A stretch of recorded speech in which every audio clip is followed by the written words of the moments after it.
Merci à tous ceux qui nous ont rejoints depuis la dernière vidéo, et à tous les autres, abonnez-vous, ça ne mange pas de pain, bon visionnage.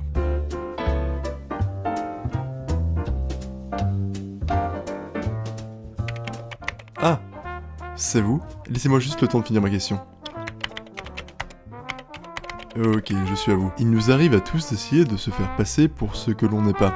On aimerait être riche et célèbre, mais c'est pas toujours possible. Il existe alors la possibilité de faire croire que c'est le cas. C'est un sport national sur les forums de jeuxvideo.com. Certaines personnes prennent, en effet, un malin plaisir à s'inventer une vie. Il arrive même qu'une personne soit un jour plombier, un jour contrôleur fiscal, et un jour rencontrer DiCaprio, l'idole du coin. Please, don't revelate. L'intérêt? Avoir un maximum de réactions, avoir son topic rouge. Avoir un topic rouge, c'est avoir plus de 20 réponses à un topic. Signe que le sujet est ou alors populaire, ou alors controversé.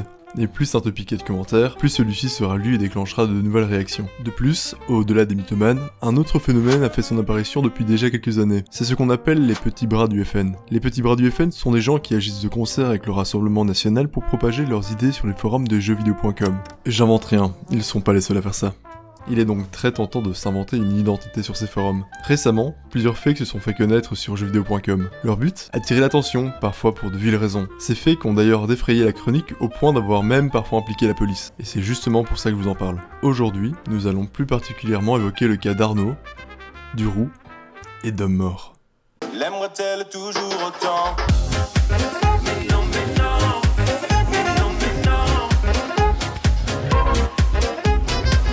Commençons par Arnaud.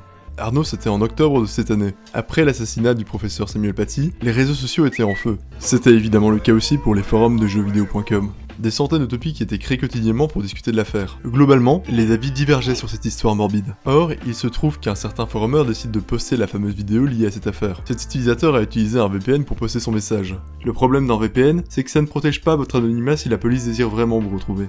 La police est donc venue cueillir chez lui cette personne prénommée Arnaud, qui s'est donc retrouvé en garde à vue. Son explication? Je me suis fait passer pour l'un des leurs, les Maghrébins, pour provoquer les patriotes sur le forum. Trop bête, la loose.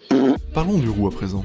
Juillet 2016, un forumeur poste régulièrement des topics sur la taille des pénis des gens de son ethnie, ou de sa virilité. Tantôt africaine, tantôt maghrébine. Vu la démographie du site, on peut deviner rapidement que c'était dans le but d'agacer sa population, tout comme Arnaud. Et évidemment, ceci s'est rapidement employé à rechercher l'identité du forumeur. Après quelques recherches, les personnes sont tombées sur un ancien post du même pseudonyme sur un trombinoscope. Et ainsi on découvre que El Famosoter était en fait un Europeanus Rockinus. Celui-ci devint instantanément viral. Par la suite, les forumers ont cherché à connaître son véritable pseudo. Ils ont réussi à trouver un lien avec un certain Terminator de Wesh, qui était déjà connu pour créer régulièrement des sujets sur l'islam et les maghrébins, tout en soutenant et en mettant en avant le Front National. Comment ont-ils fait pour faire le lien entre ces deux pseudos? Déjà parce que les deux postaient souvent au même moment de la journée, mais surtout parce qu'il se trouve être la seule personne sur la Terre entière à écrire si à la place de si. Depuis ce jour, Terminator 2, alias El Famosoter, a disparu de la circulation. Pour finir, petit détail savoureux, après avoir stalké le pauvre garçon, les internautes ont découvert qu'il habitait à Cantaron, non loin de la Côte d'Azur. Le petit détail amusant, c'est que les habitants du Cantaron, dans la langue niçoise, s'appellent les Cantarouniers. Le dernier cas dont nous allons parler est Homme Mort. L'un des fakes les plus célèbres de jeuxvideo.com se prénomme Homme Mort. Un nom bien sympathique pour l'un des fakes les plus célèbres de l'histoire de jeuxvideo.com. Son histoire commence le 14 mai 2013.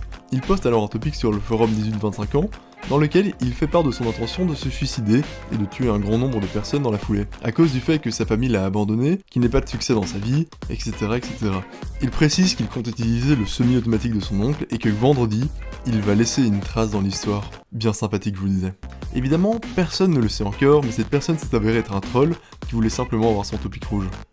Ce serait confirmé que bien plus tard, ce qui rend le tout encore plus cocasse. Au début, les gens s'affolent pas trop, c'est encore un fake de jeuxvideo.com, vous savez. Sauf que ce message a été pris au sérieux par la police, qui a déployé un dispositif de surveillance tout autour de Strasbourg, et la ville d'où le message a été envoyé. Dans toutes les écoles de la ville, des messages de ce type ont été diffusés, bloquant les accès au cas où un Columbine arriverait. La police a retracé le lieu d'envoi du poste grâce à son adresse IP. Le message a été envoyé d'un cybercafé. Les caméras de surveillance ont réussi à avoir un aperçu de l'adolescent.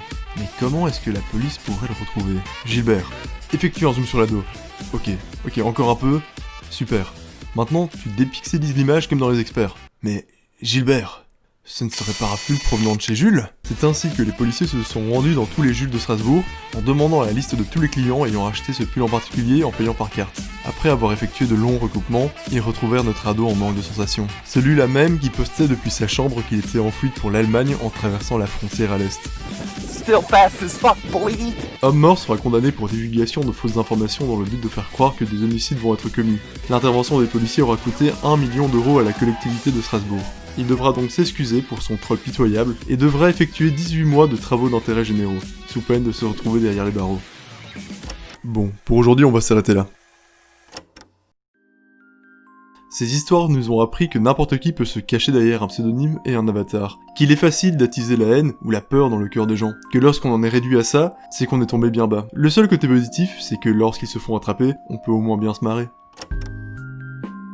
Merci à vous d'avoir regardé la vidéo jusqu'au bout. Pour ceux qui ne comprennent pas ou ne connaissent pas le principe de la chaîne, j'explique des petites histoires d'internet impliquant des communautés comme vous venez de le voir, mais aussi 4chan ou Reddit. Et du coup, n'hésitez pas à vous abonner pour ne pas manquer le prochain contenu. Bonne fête de fin d'année à vous, et faites pas trop de carabistouilles sur internet.